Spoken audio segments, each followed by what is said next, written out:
আজকের ভৌতিক গল্প নিমজ্জিত রাজবাড়ির অভিশাপ। গল্পটি লিখেছেন গল্পকার SM নওশের, আর পাঠ করে শোনাচ্ছি আমি ভৌতিক মেহবুব মল্লিক।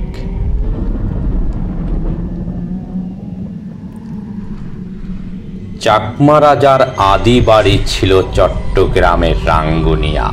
এখান থেকেই রানী চন্দ্রিকা রাজকার্য পরিচালনা করতেন।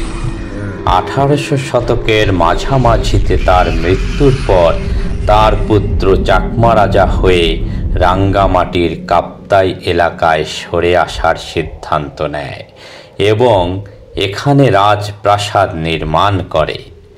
1950-এর দশকে কর্ণফুলী নদীর উপরে কাপ্তাই বাঁধ এবং কাপ্তাই জলবিদ্যুৎ প্রকল্পের কাজ হাতে নেওয়া হয়।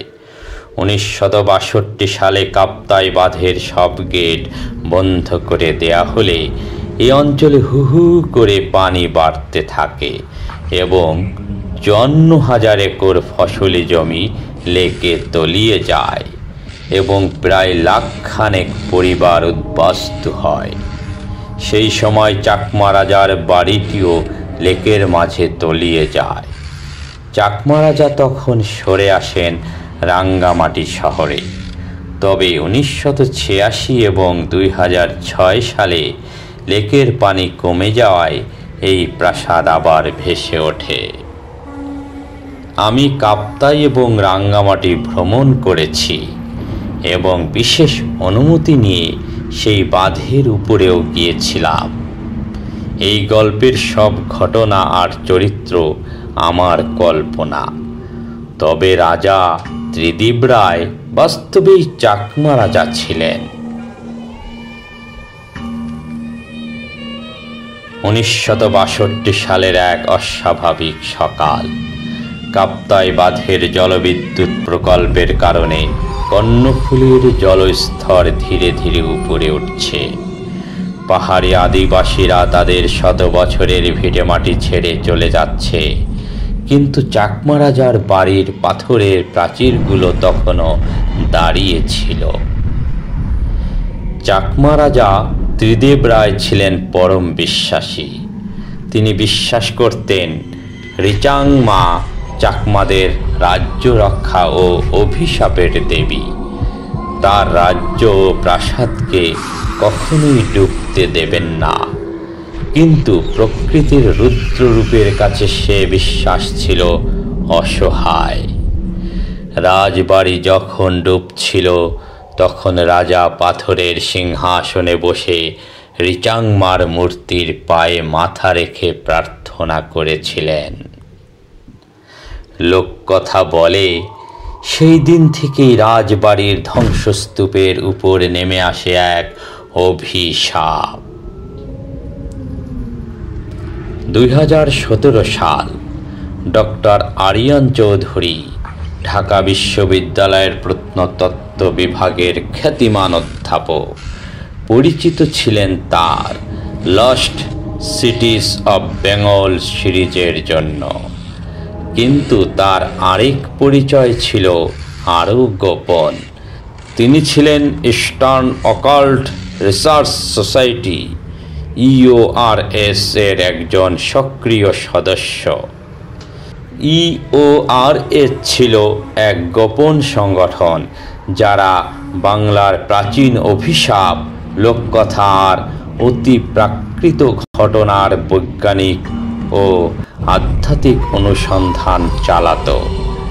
আরিয়ান তার গবেষণার আড়ালে এসব রহস্য উন্মোচন করতেন।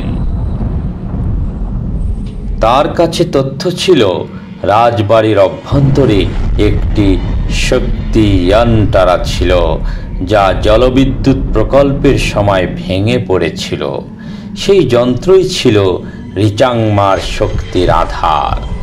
যন্ত্র ভাঙার সঙ্গে সঙ্গেই দেবীর ক্রোধ জন্ম নেয়। বর্ষাকালের এক রাতে আরিয়ান তার সহকারী নীলা আর স্থানীয় মাঝি বাবুয়াকে নিয়ে নেমে পড়েন কাপ্তাই লেকে। তাদের উদ্দেশ্য ছিল রাজবাড়ির ধ্বংসাবশেষে পৌঁছানো এবং শক্তি ইয়ান্টারার কোনো চিহ্ন খুঁজে পাওয়া। তারা যতই কাছে এগোয়, পানির উপর সাদা ধোঁয়ার মতো কুয়াশা জমে ওঠে। কুয়াশার ভেতর ভাসছে ছেঁড়া পর্দা, মাছের কঙ্কাল আর অচেনা মূর্তি। হঠাৎ নীলা কেঁপে উঠে বলল, স্যার, আপনি কি শুনতে পাচ্ছেন? কার যেন কান্নার শব্দ, আমার মায়ের কণ্ঠের মতো। হঠাৎ পানির নিচ থেকে নারী মূর্তি ভেসে উঠল। তার গায়ে ভেজা শাড়ি, মাথায় শ্যাওলায় ঢাকা মুকুট, চুলের ফাঁক দিয়ে ছোট মাছ লাফিয়ে পড়ছে। তার চোখ দুটি লাল, অথচ ঠোঁট একটুও নড়ে না। নাগই রাজি গিয়ং হতো রে, নাগি জাবান তো না। আমার রাজ্য নিছ কেন? আমাকে কোথায় ঠেলে পাঠাবে? নাগই প্রিয়া প্রজা তো রাজি পা রং রে। আমার প্রিয় প্রজারা কি তোমার শহরের আলোতে ফিরে পাবে তাদের ভিটে? জল হঠাৎ কালো হয়ে উঠল। বাবুয়া অজ্ঞান হয়ে গেল। নীলা কাঁপতে লাগলো। চারপাশে মৃত মুখ ভেসে উঠছে, কিন্তু কাছে গেলেই মিলিয়ে যাচ্ছে। আরিয়ান গলার তাবিজ বের করে বললেন, রিচাংমা, আমি দোষী নই। আমি শুধু জানতে চাই, কোথায় আছে সেই যন্ত্র যা তোমার ক্রোধ থামাতে পারে? রিচাংমা আঙ্গুল তুলে ইশারা করল। আরিয়ান দেখল পানির নিচে শ্যাওলায় ঢাকা পাথরের গায়ে খোদাই করা জ্যামিতিক চক্র, শক্তি ইয়ান্টারা। চারপাশে কঙ্কাল, যাদের চোখের গর্ত দিয়ে চিংড়ি ঢুকে বের হচ্ছে। আরিয়ান ডুব দিলেন, কিন্তু যন্ত্রে হাত দেওয়ার আগেই অসংখ্য শীতল হাত তাকে জাপটে ধরল। কানে বাজল এক কর্কশ ফিস ফিস, নাগই রাজি দিতি হন্টরে, নানগে সাপ লুং লওয়াং। আমার রাজ্য ফিরিয়ে দাও, নইলে তোমাকেও অভিশাপ ঘিরে ধরবে। আরিয়ান শেষবার দেখল রাজা ত্রিদেব রায়। তার চোখ রিচাংমার মতো লাল। তারপর চারপাশের সব আলো নিভে গেল। সেই রাতের পর আরিয়ান আর ফেরেনি। কয়েকদিন পর নীলাকে পাওয়া গেল লেকের কিনারায়। তার ঠোঁট নীলচে, শরীর বরফের মতো ঠান্ডা। জ্ঞান ফিরে সে শুধু একটাই কথা বলছিল, রিচাংমার চোখ, ও চোখ ভুলে যেও না। এক সপ্তাহ পরে মাঝিরা লেকের মাঝখানে ভাসমান একটি নৌকা খুঁজে পেল। তার ভেতরে বসেছিল নীলা, কিন্তু তার চোখে লাল জ্যোতি, ঠোঁটে জমাট বাঁধা এক ঠান্ডা হাসি।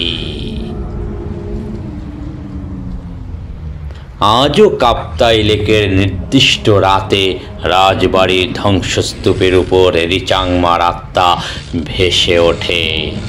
যারা ইতিহাসকে পণ্য করতে আসে, তাদের টেনে নিয়ে যায় চিরন্তন অন্ধকারের জলে, আর তারা হয়ে যায় নিমজ্জিত রাজবাড়ির অভিশপ্ত আত্মা।